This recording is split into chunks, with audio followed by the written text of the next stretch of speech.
Hello friends, सिंदूर खेल serial आगामी अध्याय आपण मैंने देखा पाइबे मल्लिका एवं झिलापी सेठारे अछंती। आद्या सेठाकू जाइची ओ आद्या मल्लिका को कहूची तू अनी को क्षति पहुँचेबा जदि टिके भी चेष्टा करिचु मु तते केबे भी छाड़बिनी। एकथा शुणी मल्लिका बहुत रागी जाउची ओ कहूची अनी पई तू चिंता करबा छाड़ी दे। ओ से झिलापी को कहूची झिलापी तू ताकू बाहर रास्ता देखई दे। तो झिलापी सेतेबेले जाई आद्या को बाहर करदेवा पई चाहुतला किंतु आद्या ता हाथ को धरी पकई से मल्लिका आड़ को ठेली देला।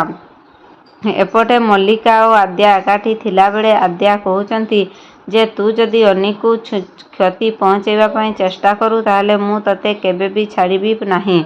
हेई थाई पारे मु गोटे अनीर माँ होई न थाई पारे किंतु मु अनी को मो पुओ बोली भाभी सारिचिनी। तेणु करी तू ताकू क्षति पहुँचेबा पई जदि ट्राई करिचु ताहले मु तते केबे भी छाड़बिनी। एइटा मने रखता। कोन आद्यार जवाब मल्लिका ग्रहण करिवो कि नाही जानिबा पई मो चैनल सहित जोड़ी होइथांतु। चैनल ले नुआ आसीथिले चैनल को सब्सक्राइब करि दियंतु और पाखरे थिबा नोटिफिकेशन बेल को क्लिक करि दियंतु। वीडियोटी भल लागिथिले वीडियोटी को लाइक करंतु, निज फ्रेंड्स को शेयर करंतु।